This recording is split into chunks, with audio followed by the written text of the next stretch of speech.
Bismillahirrahmanirrahim. Assalamualaikum warahmatullahi wabarakatuh. Alhamdulillah nahmaduhu wa nasta'inuhu wa nastaghfiruh wa na'udzu billahi min syururi anfusina wa min sayyiati a'malina. Man yahdihillahu fala mudhillalah wa man yudlil fala hadiyalah. Asyhadu an la ilaha illallah wahdahu la syarikalah wa asyhadu anna Muhammadan abduhu wa rasuluh la nabiyya ba'dah. Ya ayyuhalladzina amanu taqullaha haqqa tuqatih wa la tamutunna illa wa antum muslimun. Ya ayyuhan nasu taqu rabbakumul ladzi khalaqakum min nafsin wahidah wa khalaqa minha zawjaha wa batha minhuma rijalan katsiran wa nisaa'a. Wattaqullaha allazi tasaaluna bihi wal arham innallaha kana 'alaikum raqiba. Ya ayyuhalladzina amanu taqullaha wa qulu qawlan sadida yuslih lakum a'malakum wa yaghfir lakum dzunubakum wa may yuti'illaha wa rasulahu faqad faza fawzan 'azima. Tsumma amma ba'd. فإن أصدق الحديث كتاب الله وخير الهدي هدي محمد صلى الله عليه وسلم وشر الأمور محدثاتها فإن كل محدثة بدعة وكل بدعة ضلالة وكل ضلالة في النار. أيها الإخوة رحمكم الله, ikhwan wa akhawat, semoga dirahmati oleh Allah Subhanahu wa taala. Pertama-tama marilah kita panjatkan rasa puji dan syukur kita kehadirat Allah Azza wa Jalla yang senantiasa melimpahkan nikmat dan karunia-Nya kepada kita, nikmat yang begitu banyaknya. Di antara nikmat yang Allah berikan kepada kita adalah nikmat iman, nikmat Islam, sehingga kita menjadi seorang muslim. Begitu juga dengan nikmat aman. Dengan nikmat aman dimudahkannya kita menjalankan aktivitas kita dalam kehidupan kita sehari-hari. Kemudian juga nikmat sehat dan waktu luang. Dengan nikmat tersebut kita masih diberikan kesempatan oleh Allah Subhanahu wa taala untuk menghadiri majlis ilmu yang mulia ini dalam rangka menunaikan kewajiban kita, yakninya menuntut ilmu syar'i, di mana menuntut ilmu syar'i adalah jalan menuju surga. Man salaka tariqan yaltamisu fihi ilman sahalallahu lahu bihi tariqan ilal jannah. Barang siapa menempuh perjalanan menuntut ilmu, maka Allah Subhanahu wa taala akan mudahkan jalannya menuju surga. Dan orang yang menuntut ilmu adalah orang yang Allah inginkan kebaikan bagi dirinya, sebagaimana dalam hadis Nabi sallallahu alaihi wasallam, "May yuridillahu bihi khairan yufaqihu fid din." Barang siapa yang Allah inginkan kebaikan baginya, maka Allah akan pahamkan dia dalam urusan agamanya. Kebutuhan kita kepada ilmu lebih dari kebutuhan makan dan minum. Kalau makan dan minum mungkin kita sehari itu bisa 2 atau sampai 3 kali. Tapi kebutuhan kita kepada ilmu adalah setiap saat. Mulai dari kita bangun tidur sampai kita tidur kembali, itu kita butuh kepada ilmu. Terutama ilmu yang berkaitan tentang agama kita ini, akidah, tentang tauhid. Melebihi dari kebutuhan kita dari makan dan minum. Kalau kita tidak makan dan minum, paling ujung-ujungnya kita sakit atau meninggal dunia. Tapi kalau seseorang tidak mengetahui tentang tauhid, tentang Rabb-Nya, ujung-ujungnya adalah neraka. wal iyadzu billah. Ya, selawat dan salam tidak lupa dicurahkan buat junjungan kita Nabi yang mulia Nabi Muhammad sallallahu alaihi wasallam, yang juga disampaikan kepada keluarganya, para sahabatnya, dan kepada umatnya yang senantiasa mengikutinya sampai hari kiamat kelak. Kita lanjutkan kajian kita dari kitab Al-Wajibat. Ya, terakhir kita sudah membahas tentang basmalah. Ya, mana basmalah? Itu adalah lil isti'anah, untuk meminta pertolongan kepada Allah Subhanahu wa taala. Setiap apapun yang kita lakukan, minta tolonglah kepada Allah Subhanahu wa taala. Ya, dengan pertolongan Allah Subhanahu wa taala akan dimudahkan segala urusan kita. Ya, banyak berzikir kepada Allah Subhanahu wa taala, akan Allah mudahkan segala urusan kita. Kemudian juga isti'anah adalah litabarruk, ya, untuk mencari keberkahan. Ya, karena nama Allah Subhanahu wa taala di dalamnya ada keberkahan. Ya, kemudian juga sudah kita bahas kemarin, ya, untuk mengikuti kitabullah dan mengikuti sunnah Rasulullah sallallahu alaihi wasallam. Ya, sekarang kita masuk kepada pembahasan al-usulus salasah. Ya, sudah punya kitabnya semuanya?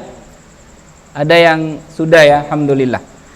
Ya, kita akan baca dari pembahasan ini al-usulus salasah. Silakan dibaca terlebih dahulu. Siapa yang baca?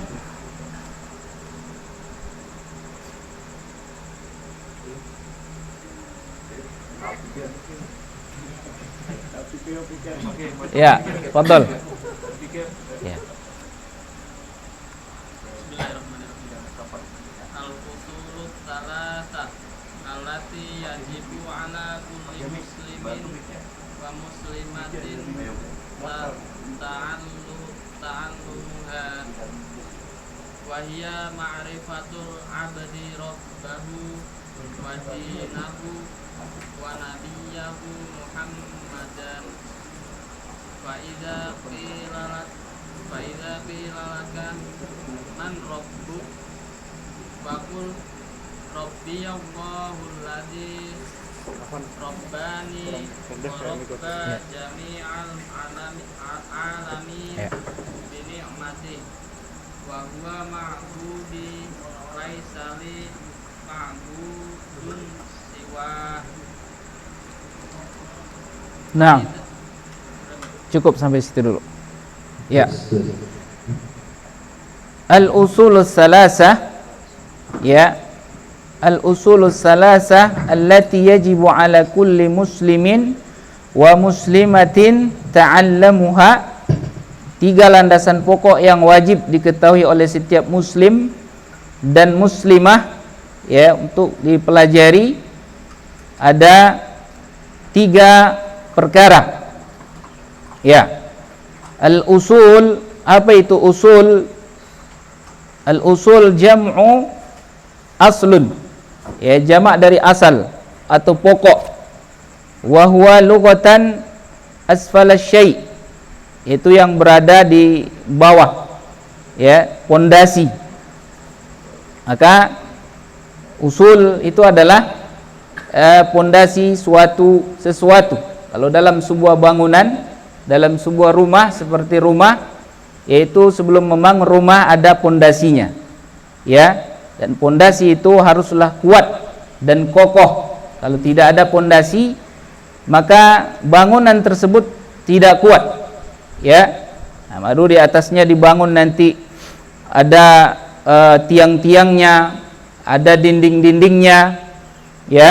Begitu juga dengan agama kita, agama Islam itu adalah sebuah bangunan, ya, sebagaimana dalam hadis Nabi sallallahu alaihi wasallam, bunyal islamu ala khamsin.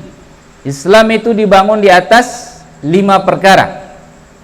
Ya, Jadi Islam itu ibaratkan bangunannya, ya, ada tiang-tiangnya juga. Ya, tiang-tiang agama kita apa? As-shalah, adalah salat. Ya. Kemudian al-usul, ya, di sini dalam agama kita, ya, usulus salasa di sini, usuluddin, termasuk pokok dari agama kita, ya, ada 3 perkara yang wajib kita untuk mengetahuinya.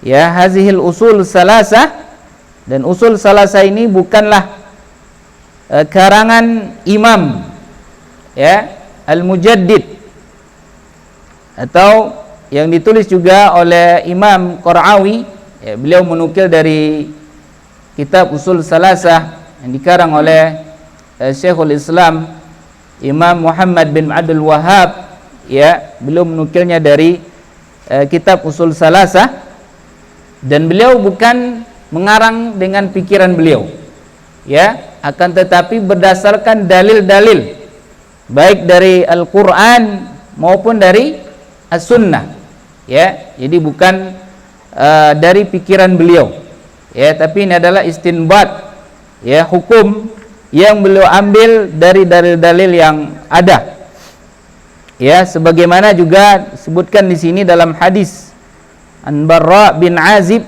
ya, dan lain-lainnya dari sahabat Nabi sallallahu alaihi wasallam, yaitu tentang perkara, ya, mayit nanti ditanya di dalam kuburnya tentang 3 perkara ini, ya. Kita akan ditanya nanti di dalam kubur kita, man rabbuka, ya, siapa Rabbmu, ya, man nabiyuka, siapa nabimu, ya, wa ma dinuka, dan apa agamamu. Ini 3 pertanyaan nanti yang akan ditanya oleh malaikat, ya, di dalam kubur. Maka kalau seseorang itu bisa menjawabnya, seorang muslim, ya, yang dia telah mempelajarinya dengan ilmu tentunya, bukan dengan hanya sekedar ikut-ikutan, ya. Karena kalau ikut-ikutan seperti orang-orang munafik, ya, mereka ikut-ikutan juga, ya. Siapa Tuhanmu, dia katakan. Dulu orang mengatakan Allah, maka saya juga mengatakan Allah, ya. Itu tidak berdasarkan ilmu, maka ini tidak dianggap, ya, dan harus berdasarkan keyakinan, diyakini di dalam hati kita, ya, diucapkan dengan lisan, diamalkan dengan anggota badan kita. Adapun orang-orang munafik, mereka hanya mengucapkannya karena, ya, di lisan saja, tapi di hati mereka tidak meyakininya, ya, orang-orang munafik. Maka tidaklah bermanfaat bagi mereka, ya, mereka hanya mencari keselamatan di dunia saja, ya. Maka ini adalah dalil, ya, yang diambil oleh muallif, ya, tentang usul salasa ini, ya. Kemudian, dan ilmu tentang 3 perkara ini adalah hukumnya adalah fardu ain, wujubu ainiyan, ya, fardu ain bagi setiap individu, bukan fardu kifayah, ya, di mana fardu kifayah adalah kalau sebagian orang mempelajarinya maka gugur kewajiban bagi yang lainnya. Tapi fardu ain, yaitu seseorang tidak diberi uzur untuk meninggalkannya. Setiap individu, ya, baik itu laki-laki ataupun perempuan, ya, wajib untuk mempelajarinya. Baik dia seorang merdeka atau seorang hamba, orang kaya, orang miskin, baik dia seorang raja atau rakyat, wajib baginya untuk mempelajarinya, ya, tentang perkara ini. Ya, makanya disebut dengan wajib al-aini. Para ulama menyebutnya dengan wajibul ain, ya. Maka ilmu-ilmu ini, ya, tidak bisa diwakilkan kepada yang lain, ya, seperti ilmu-ilmu tentang salat yang 5 waktu, ya, wajib bagi laki-laki dan perempuan, tentang salat jamaah, ya, bagi laki-laki di masjid, ya wajib untuk mempelajarinya. Ya. Kemudian ilmu, ya. Bagian ilmu di sini adalah ma'rifatul huda bidalilihi, yaitu mengetahui ilmu, ya, petunjuk dengan dalil-dalilnya. Ya, maka tingkatan ilmu itu ada beberapa tingkatan. Yang pertama al-ilm, yaitu seseorang mengetahuinya dengan apa? Secara keseluruhan. Itu baru ilmu. Kemudian namanya ada al-jahil basit namanya. Ya. Artinya dia mengetahui tapi tidak secara keseluruhan. Kemudian ada namanya jahil murakkab. Ya, jahil murakkab itu adalah seseorang mengetahui kebalikannya, ya, bertolak belakang dari apa yang ilmu itu, ya, dari ilmu yang sebenarnya dia tidak mengetahuinya. Ini jahil murakkab namanya. Ya, kemudian ada namanya syak. Ya, ada waham dulu, waham. Kalau waham ini, ya, dia lebih, ya, 60%, lawannya 40%, ya, al-waham. Kemudian syak ini 50-50%. Artinya dia mengetahui 50-50-nya enggak. Ya, syak namanya, ragu. Kemudian zon. Ya, zon itu adalah lawan dari waham. Ya, lawan dari waham. Nah, jadi ilmu di sini adalah, yang dimaksud dengan ilmu di sini adalah ilmu syar'i. Ya, ilmu syar'i yang wajib bagi setiap mukallaf untuk mempelajarinya. Ya, mukallaf itu adalah, kita ini adalah sebagai mukallaf. Ya, laki-laki dan perempuan itu adalah mukallaf yang sudah balik. Artinya yang sudah dibebani oleh syariat, ini adalah mukallaf, wajib untuk mempelajarinya. Ya. Dan ilmu di sini ada dua macam, ya. Al-awwal ma yajibu ta'allumuhu 'alal a'yan, itu yang wajib bagi setiap individu mempelajarinya. Ya, tentang rukun-rukun Islam, ya, wajib bagi kita untuk mempelajarinya. Tentang syahadatan, ya, salat, zakat, puasa, haji, ya. Tidak boleh seorang muslim tidak mengetahuinya. Ya, kemudian tentang ilmu akidah, ya, iman kepada Allah, iman kepada malaikat, iman kepada Rasul, kepada kitab, ya, tentang hari kiamat, ya, qada dan qadar. Ini ilmu yang harus kita ketahuinya secara individu. Kemudian juga kewajiban-kewajiban tentang solat, ya, harus kita ketahui tentang rukun-rukunnya, syarat-syaratnya, pembatal-pembatal solat. Maka ini harus kita ketahui, ya, bukan hanya kita sekedar solat tapi nggak tahu apa rukunnya, apa syarat-syaratnya, apa pembatal-pembatalnya, ya, haruslah kita mengetahuinya. Ya, dan cara melaksanakannya sesuai sunnah atau tidak, ini harus kita mempelajarinya. Ya.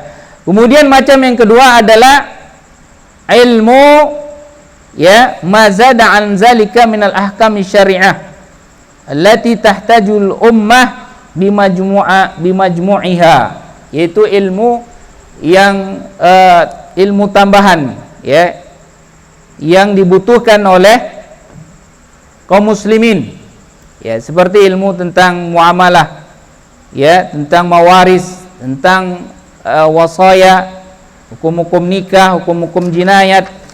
Nah, maka ilmu ini tidak diwajibkan secara individu, tapi hukumnya adalah kalau sebagian telah mempelajarinya, maka gugur bagi yang lainnya. Ini disebut dengan fardu kifayah.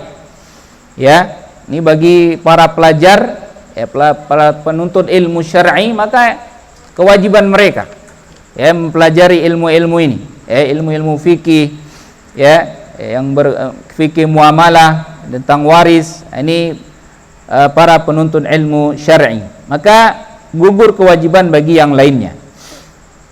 Ya. Kemudian juga tentang ilmu dunia, ya, ilmu dunia yang dibutuhkan oleh kaum muslimin, ya, tentang ilmu hisab misalnya, ilmu insinyur, arsitek, ya, kedokteran, ini dibutuhkan oleh kaum muslimin, ya. Tapi yang dimaksud di sini yang hukumnya fardu ain adalah ilmu syar'i, ya. Al-Qur'an was sunnah yang dipuji oleh Allah Subhanahu wa taala di dalamnya adalah ilmu syar'i. Al-ulama warasatul anbiya, ini adalah ilmu syar'i. Ya, adapun ilmu-ilmu yang mubah kita mempelajarinya, ya, yang bermanfaat bagi umat, ya, kalau dia mempelajarinya, dia ajarkan kepada orang lain, ya, dia berpahala, ya. Namun kalau dia tidak mempelajarinya, maka dia tidak berdosa. Artinya nanti dia tidak akan ditanya di dalam kuburnya, ya, tidak akan ditanya di hari kiamat, ya. Tapi kalau ilmu tentang din, ya, ini akan ditanya kita nanti, terutama tentang Rabb kita ini, ya. Kita akan ditanya nanti, man rabbuka, ya. Dan jawabannya adalah Rabbi Allah, Rabbku adalah Allah. Kemudian madinuka, apa agamamu, ya, wa dinil Islam, ya. Kemudian siapa nabimu? Nah, kita jawab nabi kita adalah Nabi Muhammad sallallahu alaihi wasallam. Ya, dari mana kita mengetahuinya? Ya, dari mana? Ya, tentunya dari kitabullah, ya, dan sunnah Rasulullah sallallahu alaihi wasallam. Ya. Adapun orang-orang munafik, orang-orang kafirin, maka mereka tidak akan bisa menjawabnya nanti, karena mereka tidak mempelajarinya, ya, dengan ilmu, hanya sekedar ikut-ikutan saja. Nah, kemudian yang pertama adalah ma'rifatullah, ya, mengenal Allah Subhanahu wa taala. Bagaimana cara kita mengenal Allah Subhanahu wa taala? Ya, selama ini kita menyembah Allah Subhanahu wa taala. Ya, bagaimana cara kita mengenal Allah? Siapa yang tahu jawabannya? Cara kita mengenal Allah mengikuti Rasul sallallahu alaihi wasallam. Ada yang lain jawabannya? Baik. Dengan nama-nama dan sifat-sifatnya. Naam. Yang lain? Kita mengenal Allah dengan apa? Dengan ciptaannya. Naam. Ya, dengan ciptaan Allah Subhanahu wa taala, ya. Jadi ada dua, ya. Ada dengan dalil syar'i, ya, ada namanya dalil qauni namanya. Ya, kalau dalil syar'i dari kitab Al-Qur'an, Allah Subhanahu wa taala langsung memperkenalkan dirinya kepada kita, ya, melalui wahyunya, ya, dengan perantara nabinya, ya. Disebutkan dalam Al-Qur'an, innani anallah, sesungguhnya aku ini adalah Allah. Ya, kita mengenal Allah melalui Al-Quran, melalui nama-namanya, sifat-sifatnya, Allah perkenalkan dirinya kepada kita. Ya.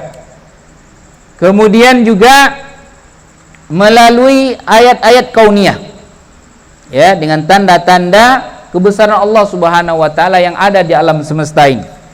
Ya, di antara tanda-tanda kekuasaan Allah Subhanahu wa taala adalah al-lail wan nahar, terjadinya siang dan malam.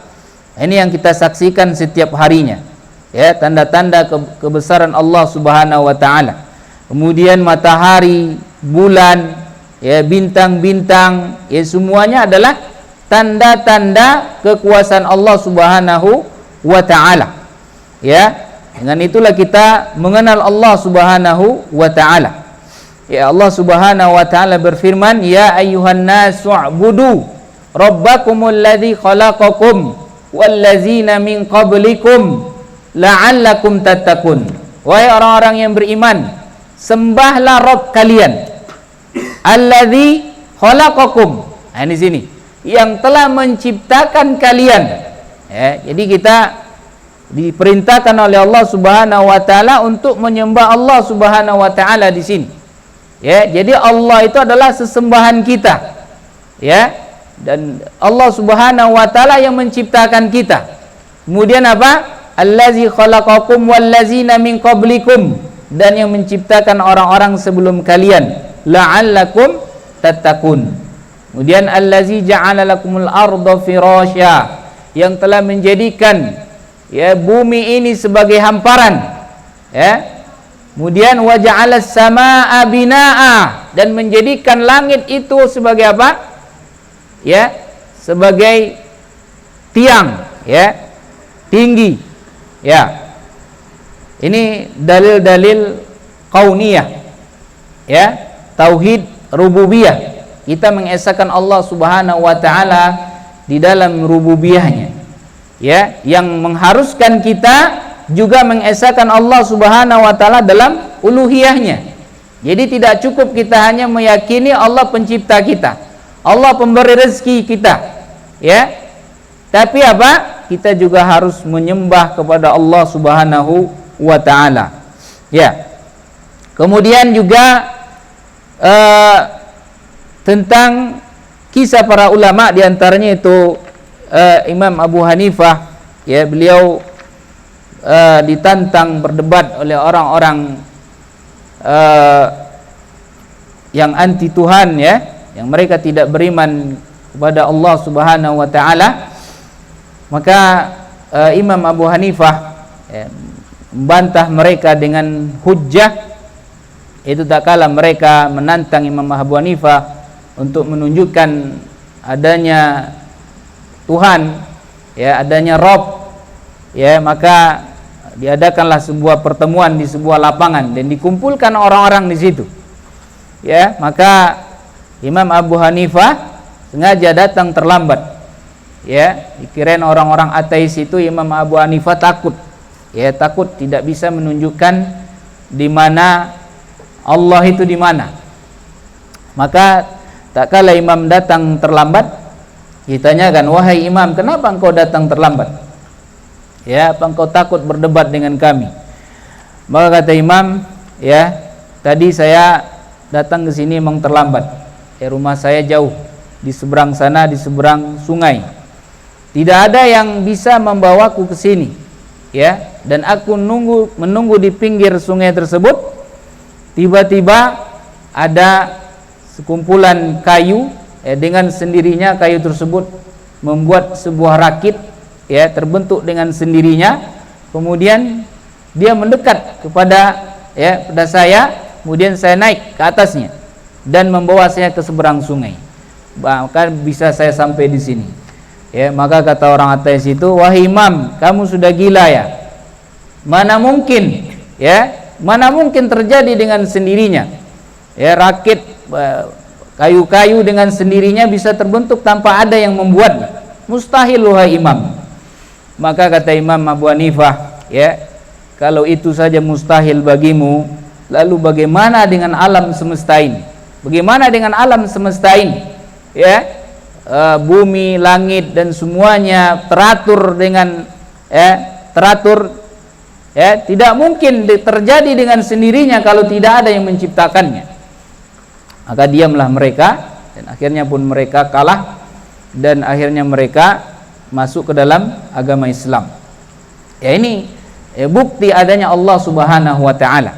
Ya, enggak usah jauh-jauh menanyakan tentang keberadaan Allah Subhanahu wa taala. Contoh yang dekat saja dalam diri kita. Ya, Allah Subhanahu wa taala berfirman, "Wa fi anfusikum afala tubsirun." Apakah di dalam diri kalian tidak memperhatikan apa yang ada dalam diri kalian? Coba perhatikan dalam diri kita ini, ya, jasad kita ini, ya, diri kita terdiri dari jasad dan ruh. Kita lihat peredaran darah kita, apa yang terjadi dalam tubuh kita, nggak tahu kita. Itu apa yang ada dalam diri kita saja nggak tahu. Kemudian ruh kita, ya, kita ini nggak mungkin hidup tanpa ruh, ya. Bagaimana menakjubkannya roh ini? Dengan roh saja kita nggak tahu, ya, seperti apa roh itu, kita nggak tahu, ya. Bagaimana kita, ya, memikirkan Allah Subhanahu wa taala? Ya, roh saja kita nggak pernah melihat roh kita, ya. Bagaimana menakjubkannya roh ketika kita, ya, berada di dalam rahim, ya. Bagaimana Allah Subhanahu wa taala meniupkan roh ketika berumur, ya, 120 hari, ya di dalam rahim ibu kita, ya kemudian dilahirkan ke dunia ini, ya, dan di dunia ini, ya, roh kita mengikuti jasad kita. Nanti ketika kita meninggal dunia, berpisahlah roh dengan jasad kita, ya. Kemudian di alam barzakh, yang luasnya alam barzakh itu diumpamakan ketika kita dalam rahim lahir ke dunia. Dan alam barzakh seperti itu, dunia dibandingkan dengan alam barzakh luasnya seperti itu. Bagaimana luasnya alam barzakh dibandingkan dunia. Dan nanti di alam barzakh kebalikannya, yang mengikuti, ya, kalau di dunia roh mengikuti jasad, kalau nanti jasad yang mengikuti roh, ya, sebagaimana dia mengikuti di dunia, ya, nanti dia di alam barzakh nanti jasad itu akan mengikuti roh dan akan merasakan juga ketika di dunia jasad tersakiti, roh juga akan merasakan sakit. Begitu juga nanti di alam barzakh, ya, ketika roh disiksa, jasad kita juga akan merasakannya, ya. Bagaimana Allah Subhanahu wa taala, ya, menceritakan, tentunya kita mengetahui roh dengan wahyu, tidak bisa kita mengetahuinya tanpa dalil, ya. Ada roh itu yang di illiyin, ada yang fi sijjin, ada yang terbang di surga, ya, macam-macam keadaan roh setelah meninggal dunia. Ya, ini panjang pembahasannya, ya. Itu saja kita nggak bisa mengetahuinya, bagaimana dengan Allah Subhanahu wa taala. Kemudian juga tentang bagaimana, ya, adanya adanya jejak kaki nggak mungkin terjadi dengan sendirinya, ya. Tidak mungkin terjadi adanya telapak kaki kalau tidak ada yang menginjakkan kakinya, ya. Begitu juga Imam Syafi'i, ya, daun-daunan kalau dimakan oleh kambing itu akan menjadi kotoran, tapi kalau dimakan oleh sutra maka akan menjadi sutra dia, ya. Kalau dimakan oleh kijang akan menjadi wangi-wangian, ya. Padahal itu dari daun yang sama, kok bisa berbeda hasilnya, ya. Ini sangat menakjubkan sekali, ya, tanda-tanda kekuasaan Allah Subhanahu wa taala di alam semesta ini. Ya, banyak sekali dalil-dalil tentang menunjukkan keberadaan Allah Subhanahu wa taala, baik itu dalil syar'i, dalil fitrah, ya, fitrah kita menunjukkan keberadaan Allah ketika kita berdoa, ya, tangan kita mengadah ke atas, ya, dan tentang dikabulkannya doa. Ini menunjukkan tentang adanya Allah Subhanahu wa taala, ya. Dalil-dalil akal, kemudian dalil dalil kenyataan, ya, dalil sejarah, ya. Banyak di dalam Al-Qur'an kisah-kisah tentang bagaimana Allah Subhanahu wa taala sanggup, ya, menciptakan, menghidupkan yang mati, ya. Banyak dalilnya dalam Al-Qur'an. Nah, kemudian ma'rifatu nabihi, mengenal nabinya, ya. Bagaimana kita mengenal Nabi Muhammad sallallahu alaihi wasallam? Ya, tentunya kita mengenal agama ini dari siapa? Dari Rasulullah sallallahu alaihi wasallam. Bukan karangan manusia, tapi dari Allah Subhanahu wa taala melalui perantara nabinya, ya. Maka tentu kita harus mengenal siapa yang membawa agama ini, ya, siapa membawa agama ini, ya. Kalau ada utusan misalnya, ya, kita ada misalnya di sini ada Pak Lurah kasih utusan ke sini misalnya, ngasih surat, ya, kita kenal orangnya, si fulan yang membuat suratnya misalnya, ya. Bukan hanya sekedar kita mengenal orangnya, tapi kita tentu lebih mengenal apa isi suratnya itu, ya. Begitu juga dengan mengenal Nabi Muhammad sallallahu alaihi wasallam. Kita mengenal beliau, membaca sirah-sirah beliau, perjalanan beliau, ya. Yang penting itu apa? Yang apa dibawa oleh Rasulullah sallallahu alaihi wasallam, isinya apa, risalah yang dibawa oleh beliau itu apa, itu yang penting harus kita mengetahuinya, ya. Bagaimana sirah beliau, ya, dakwah beliau di Mekah, ya, di Madinah, ya, Ya, tentu kita mengenal beliau, baik itu silsilah beliau, keturunan beliau dari mana, ya, beliau dari nasab yang mulia, ya. Ini kita tentu mengenal beliau, terutama apa yang dibawa oleh beliau, ya, berupa agama ini. Kemudian ma'rifatu dinil Islam, mengenal agama Islam, yaitu agama Rasulullah sallallahu alaihi wasallam.